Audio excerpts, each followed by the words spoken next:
ఇక్కడ అన్ని ప్లాట్లలో మామిడి శ్రీగంధం చెట్లతో అద్భుతంగా ఉంది. ల్యాండ్ అప్రిషియేషన్, ఫ్రీ మెయింటెనెన్స్, పండ్ల తోటల తాలూకా ప్రయోజనాలు, డబుల్ బెనిఫిట్ ఆఫర్ తో సిర్లసీమ 2.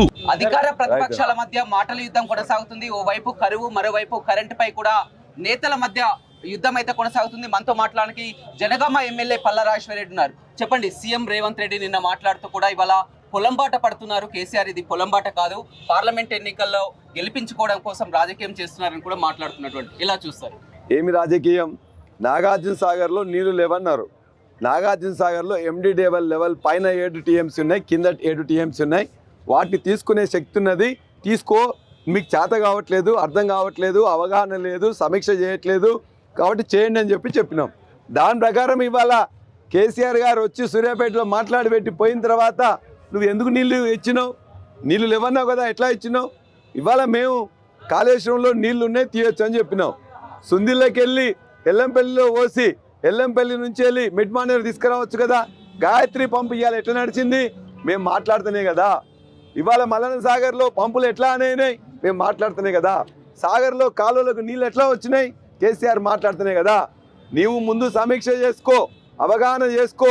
నీ ప్రభుత్వం 100 రోజుల నుంచి వెళ్ళి హామీలు అమలు చేయలేక, చెప్పినవి చేయలేక ఇవాళ మొత్తం పంటలు ఎండిపోతూ ఉన్నాయి. 20 లక్షల ఎకరాలు మొత్తం పంట ఎండిపోయింది. బోనస్ ఇస్తా అన్నావు, దాని ముచ్చట లేదు. రైతు బంధు 15,000 ఇస్తా అన్నావు, దాని ముచ్చట లేదు. డిసెంబర్ 9 రుణమాఫీ ఇస్తా అన్నావు, దాని ముచ్చట లేదు. ఇవన్నీ లేకుండా కేసీఆర్ పొలంబాడ కేసీఆర్ తెలంగాణ రాష్ట్రాన్ని వరి 40 లక్షల మెట్రిక్ టన్నులు ఉంటే 3 కోట్ల మెట్రిక్ టన్నులు పండించిన తెలంగాణ రైతాంగం. పత్తిలో నెంబర్ 2గా ఉన్నది, మిర్చిలో నెంబర్ 1గా ఉన్నది. పంట ఉత్పత్తి పెంచినాం, సాగు విస్తీర్ణం పెంచినాం, పొలానికి నీళ్లు ఇచ్చినాం, 24 గంటల కరెంట్ ఇచ్చినాం. వాస్తవమా కాదా అడుగు. కాంగ్రెస్ వచ్చింది, కరువు వచ్చింది అంటున్నారు. కరువుకి కాంగ్రెస్ కి ఏం సంబంధం? వర్షాకాలం, ఎండాకాలం కూడా తేడా తెలియదా? మాజీ సీఎం కేసీఆర్ కంటున్నారు. వ్యవసాయం గురించి కేసీఆర్ తెలియదంటూ ఎవరన్నా ఉన్నట్లయితే వాళ్ళు మూర్ఖులు తప్ప మరొకటి కాదు. ఎండాకాలం, వానాకాలం వర్షాలు ఎప్పుడు పడతాయి? జూన్ నుంచి వెళ్ళి సెప్టెంబర్ వరకు పడతాయి. 7%, 8% ఎక్కువ వర్షాలు పడ్డాయి. నువ్వు వర్షపాతమే తక్కువ ఉందని చెప్పి వ్యవసాయ శాఖ మంత్రి మాట్లాడుతున్నాడు. వర్షాకాలం ఎప్పుడైతే పడుతుందో పడ్డప్పుడు 7 నుండి 8% ఎక్కువ ఎక్సెస్ వర్షం పడ్డది సాధారణ వర్షపాతం కంటే. ఆ తర్వాత నీళ్లు పోతున్నాయి. 10,000 క్యూసెక్ల నీళ్లు గోదావరిలో పోతుంటే వదిలిపెట్టినావు. సుందిళ్లలో, అన్నారంలో, మేడిగడ్డలో ఉన్న నీళ్లను వదిలిపెట్టినావు. నాగార్జున సాగర్లో ఉన్నదాన్ని ఎట్లా తీసుకోవాలనో నీకు చేత కావట్లేదు. ఇవాళ సమ్మక్క సాగర్ ఏదైతే తుపాకుల గూడెం ఉంటుందో అక్కడి నుంచి నీళ్ళు ఎత్తాల్సింది నీకు చేత కాలేదు. నీటి యాజమాన్యం నీకు తెలీదు, నీటి పద్ధతులు నీకు తెలీదు. రిజర్వాయర్లు నింపలే, చెరువులు నింపలే. కావాలని అర్థం చేసుకోలేక ఇవాళ పంట నష్టమయ్యేటట్టు నువ్వు చేసినావు. నీటి యాజమాన్య పద్ధతులు తెలియక, కరెంట్ 24 గంటలు ఇవ్వక ఇవాళ పంట నష్టం జరిగింది. కాబట్టి ఇలా కాంగ్రెస్ ప్రభుత్వం తెచ్చిందే కరువు తప్ప వర్షపాతం తక్కువై కరువు కాదు, రిజర్వాయర్లో నీళ్లు లేక కరువు కాదు. ఇది నువ్వు తెలుసుకొని ఇప్పటికైనా ప్రజలకు క్షమాపణ చెప్పి వాళ్ళకి 500 రూపాయలు బోనస్ ఇచ్చి ఇప్పటికైనా మిగతా పంటలు కాపాడాలని మేము డిమాండ్ చేస్తున్నాం. అదేవిధంగా 200 మంది రైతులు ఆత్మహత్యలు చేసుకోలేదని కాంగ్రెస్ చెప్పింది. ఇవాళ మీరు ఒక లిస్ట్ కూడా వైరల్ అవుతుందా 200 మంది రైతులని? దాని గురించి ఎంతమంది రైతులు ఆత్మహత్య చేసుకున్నారా చేసుకోలేదని రోజు మీరు పేపర్లలో, మీ టీవీలలో అన్నిట్లో వస్తున్నది. ఏమన్నాడు? 200 మంది రైతులు వస్తే ఆ రైతులకు నేను తర్వాత ఎలక్షన్ తర్వాత ఇస్తా అని చెప్పేసి అంటున్నాం కదా. మీరన్న మరుక్షణమే మా క్యామా మల్లేష్ గారు, మా యొక్క భువనగిరి పార్లమెంట్ అభ్యర్థి, ఆ 200 మంది లిస్టు మీకు పంపించినాం. ఇవాళ నువ్వు అధికారులతో వెరిఫై చేసుకో, వాళ్ళు రైతులా కాదా, చనిపోయినరా లేదా తెలుసుకొని ఇలా వాళ్ళందరికీ కూడా ఇవ్వాల్సిన అవసరం ఉన్నది. మీలాగా అబద్ధాలు మేము మాట్లాడలే. 1,400 మంది రైతులు 2014లో చనిపోతే వాళ్ళందరినీ జీరోకి తీసుకొచ్చినాం. మళ్ళా 2014 కంటే ముందు వాతావరణం ఇవాళ నువ్వు తీసుకొచ్చినావు. కాబట్టి రైతాంగం గురించి మాట్లాడే హక్కు కాంగ్రెస్ కానీ రేవంత్ రెడ్డికి లేదు. గతంలో ప్రతిపక్షాలను కానీ ఎక్కడ కూడా బయటికి తీసుకొచ్చినటువంటి దాఖలు లేదు. ఇవాళ స్వయంగా ప్రతిపక్ష నాయకుడు వస్తే మేమే దగ్గరుండి కూడా మా పోలీసులంతా కూడా మేము స్వాగతిస్తున్నాం, మేమే ఉంది నడిపిస్తున్నాం అని కూడా రేవంత్ రెడ్డి చెప్తున్నాడు. కేసీఆర్ను మీరు నడిపేలే మా జనగామ బిడ్డలు, మా జనగామ నియోజకవర్గ నాయకులు, కార్యకర్తలు మొత్తం కూడా వారిని తీసుకుపోయి జనగామలో కానీ, సూర్యాపేటలో కానీ, లేదా పాలకుర్తిలో కానీ మేము పోయి మేము తీసుకొచ్చిన మీ యొక్క పోలీసు మాకు రాలే, పోలీసు మాకు సహాయపడలే, పోలీసు వెహికల్ కూడా ముందు కానీ వెనక కానీ లేదు. చూసుకో, వెరిఫై చేసుకో. మీలాగా మేము ఇవాళ జెడ్ కేటగిరీ ఇవ్వాల్సిన ముఖ్యమంత్రి ఫార్మర్ ముఖ్యమంత్రికి మినిమం పోలీస్ ప్రొటెక్షన్ నువ్వు ఇవ్వలే. మా నాయకులు మా కార్యకర్తలు ప్రొటెక్షన్ ఇచ్చి ప్రజల యొక్క ప్రేమతో స్ఫూర్తితో వాళ్ళ మధ్యలో ఉన్నారు. మొత్తం కూడా మీరు యొక్క టీవీలలో చూడండి, మొత్తం పేపర్లో చూడండి, ఫోటోల్లో చూడండి, ఏ ఒక్క పోలీసు వచ్చి ఆయనకి రక్షణగా రాలే. రక్షణగా ఉన్నది బీఆర్ఎస్ నాయకులు కార్యకర్తలు. భవిష్యత్తులో కూడా తెలంగాణ ఉద్యమంలో ఏ విధంగా ఉన్నారో ఇవాళ కూడా అదే విధంగా మేము ఉంటాం తప్ప నీ బోడి పోలీసు యొక్క రక్షణ మాకు అవసరం లేదని కూడా మీకు తెలియజేస్తున్నాం. నేతలంతా కూడా పార్టీలు మారుతున్నారు, అదే విధంగా ఆ ప్రెస్టేషన్ లోనే ఇవాళ మాజీ సీఎం కేసీఆర్ మాట్లాడుతున్నారని కూడా మరో వ్యాఖ్య. నీకు అభ్యర్థులు దొరకక నువ్వు బీజేపీ వాళ్ళు మా వాళ్ళను నయానో భయానో బెదిరించో అదిరించో ఏదో విధంగా వాళ్ళని తీసుకోబోతున్నారు. అటువంటి తుక్కు సరుకును ఇలా తుక్కుడే కొడతారు వచ్చే ఎన్నికల్లో. కాబట్టి మాకు దొరకడే కాదు, మాకున్న వాళ్ళే కాకుండా మా దగ్గర ఉన్న వాళ్ళని మీ అందరు తీసుకోబోతున్నారు. బీజేపీకి అభ్యర్థులు లేరు, కాంగ్రెస్కి అభ్యర్థులు లేరు, ఏ పార్టీకి అభ్యర్థులు లేరు.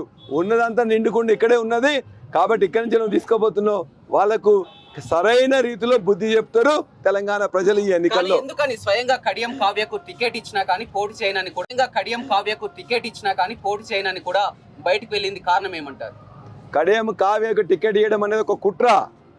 3 నెలల కిందనే రేవంత్ రెడ్డితో మాట్లాడుకొని కుట్రలో భాగంగా ఆమె ఎవరు అంటే ఇలా బీఆర్ఎస్ పార్టీ అభ్యర్థి కావాలని చెప్పేసి కుట్రవన్నీ ఏనాడో కావాల్సిన విధంగా అన్ని కూడా పైసలు తీసుకొని మొత్తం కూడా పదవులు దొబ్బి ఇలా ఎమ్మెల్యే చేసిండు, అంతకుముందు ఎమ్మెల్సీ చేసిండు, అంతకుముందు ఎంపీ చేసిండు, డిప్యూటీ ముఖ్యమంత్రి చేసిండు.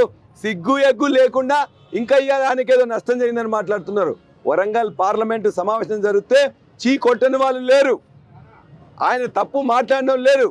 నాయకులు కార్యకర్తలు ఇవాళ అందరూ కూడా సంతోషంగా ఉన్నారు. ఒక దుర్మార్గుడు, నీచుడు, ఒక అహంకారి ఇవాళ పార్టీని వీడిపోవడం అనేది చాలా బాగున్నది. భ్రష్టు పట్టించిండు. ఇవాళ మొత్తం వరంగల్ జిల్లా రాజకీయాల్లో చాలా ప్రశాంతంగా ఉన్నది. బీఆర్ఎస్ పార్టీ అద్భుతంగా గెలవబోతున్నది. కానీ కడియం శ్రీ గారు మాట్లాడుతూ ఇవాళ ఈ పరిస్థితి రావడానికి, వరంగల్ జిల్లాలో పరిస్థితి రావడానికి పల్లా రాజేశ్వర రెడ్డి కారణం అని కూడా వ్యాఖ్యలు చేసినటువంటి పరిస్థితి. నేను తప్పు చేస్తే నన్నే గెలిపారు కదా. పల్లా రాజేశ్వర రెడ్డిని ఎమ్మెల్యేగా మొత్తం కూడా పోయిన 2 నెలల్లోనే గెలిపించింది కదా. అదే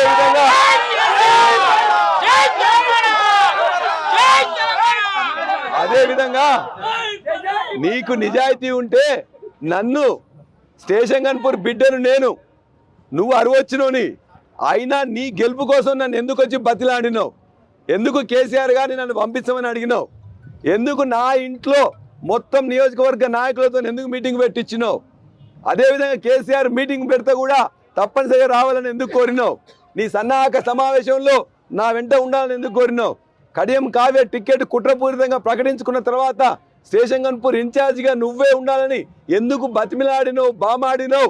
నా దగ్గరకు వచ్చి దండం పెట్టియాలని నన్ను చేసుకున్నావు. నేను ఒకవేళ చీడ పురుగునైతే ఇవన్నీ నువ్వు ఎందుకు చేసినావు అని చెప్పి నేను అడుగుతున్నా. నాపై అవినీతి ఆరోపణలు అంటున్నారా? అదేదో ఇప్పుడు ఎన్నికల కంటే ముందే బహిరంగ చర్చకు పెట్టాలి, బహిరంగంగా పెట్టాలి, లేకపోతే జనగామ చౌరస్తాలో అని కూడా వ్యాఖ్యలు చేస్తున్నారు. జనగామ చౌరస్తా కాదు, స్టేషన్ కాపూర్ చౌరస్తా అయినా, హన్మకొండ చౌరస్తా అయినా, హైదరాబాద్ చౌరస్తా అయినా రావడానికి నేను సిద్ధం. దేవునూరులో ఎన్ని ఎకరాల భూమి ఎట్లా కొన్నావు, అదేవిధంగా కంకర మిషన్లు ఎట్లా పెట్టినావు, ఎట్లానే మొత్తం కాంట్రాక్ట్లు ఎట్లా దొబ్బినావు, లేని లింగంపల్లి రిజర్వాయర్ని ఎట్లా సృష్టించినావు, దాని ద్వారా వచ్చే డబ్బులతోని ఇవాళ ఇల్లు ఎట్లా కట్టినావు, ఆ ఇంటికే కేసీఆర్ దగ్గర డబ్బులు ఎట్లా తీసుకున్నావు, ఎలక్షన్లో ముందే డబ్బులు తీసుకొని మొత్తం కూడా ఇటువంటి కుట్ర ఎట్లా చేసినావు? సిగ్గు శరం ఉంటే ముందు రాజీనామా చేయి, స్టేషన్ గన్పూర్లో మళ్ళా పోటీ చేయి, అప్పుడు నీ సంగతి తెలుస్తుంది. ఇవాళ అవసరానికి మా అందరినీ ఉపయోగించుకొని బీఆర్ఎస్ పార్టీ కార్యకర్తల స్వేదంతో ఇవాళ ఎన్నిక గెలిచిన తర్వాత ఇవాళ సిగ్గు లేకుండా మాట్లాడుతున్నావు. ఇదే స్టేషన్ గన్పూర్ నీ బుద్ధి తెలిసి 2004లో ఓడించిండ్రు, గులాబీ జెండాకి ఇచ్చిండ్రు, 2009లో ఓడించిండ్రు, 2012లో ఓడించిండ్రు. ఇవాళ మళ్ళా గులాబీ జెండా వేసుకుంటేనే నిన్ను గెలిపించినాం. మళ్ళా ఇవాళ నువ్వు వేరే జెండా వేసుకొని వస్తే స్టేషన్ గన్పూర్ మరలా నిన్ను చిత్తుగా ఓడిస్తారు. సిగ్గు శరం ఉంటే ముందు రాజీనామా చేసి మళ్ళా ఎన్నికకు రా. డబ్బులు తీసుకున్నట్లు నిరూపిస్తే ఇప్పుడే పోటీ నుంచి తప్పుకుంటుంది మా కూతురు అని కూడా వ్యాఖ్యలు. ఎన్నికల్లో ఏది నిరూపించాలని చెప్తున్నా కదా. పైసలు తీసుకొచ్చినాయని చూపిస్తారా? పైసలు ఎక్కడ తీసుకున్నావు, ఎవరికి ఇచ్చినావు, ఏమి ఇచ్చినా అని చెప్పి చూపిస్తారా? అంటే ఎట్లయినా కూడా జరగదు. ఇదేదో ఐటీ వస్తుంది లేకపోతే రకరకాలు వస్తాయని చెప్పేసి తెలివిగా మాట్లాడుతున్నావు. నేనే తెలివిగా మాట్లాడుతున్నాను. ఆయన ఒక ముసలి నక్క, అటువంటి నక్క వినయాలు నక్క శకలు కాదు. ఎట్టి పరిస్థితుల్లో నీకు సమాధానం చెప్పాల్సిన అవసరం లేదు. స్టేషన్ గన్పూర్ ప్రజలకు నువ్వు సమాధానం చెప్పుకో. ఇలా గులాబీ జెండాకు ఓట్లేసిండ్రు, నువ్వు ఇతర పార్టీలో ఉన్నప్పుడు నీకు ఓటు వేయలే కాబట్టి తన వల్లనే పేరు వచ్చింది, పార్టీకి పేరు వచ్చింది బీఆర్ఎస్. ఏమి పేరు వచ్చింది అనేది ప్రజలందరూ తెలుసు. ఇలా కార్యకర్తలందరూ కూడా నువ్వు ఏ పదవులు సంపాదించుకున్నావు, ఏం చేసుకున్నావు అని తెలుసు. కాబట్టి నీ పేరు అవసరం లే. నీ పేరు, నీ పదవులు, నీ యొక్క నాటకాలు, నీ యొక్క అహంకారం స్టేషన్ గన్పూర్ వరంగల్ జిల్లా అందరూ తెలుసు. ఈ ఎన్నికల్లో మాత్రం నీకు ఇవాళ చావుదలకు, ఈ ముసలితనానికి నీకు ఖచ్చితంగా బుద్ధి చెప్పండి. పార్లమెంట్ ఎన్నికలు ఎలా ఉండబోతున్నాయి? పార్టీ మారిన వారికి ఏ విధంగా గుణపాఠం చెప్పబోతున్నారు? ఎలా ఉండబోతుంది? పార్టీ మారిన వాళ్ళని బొంద పెట్టబోతున్నారు.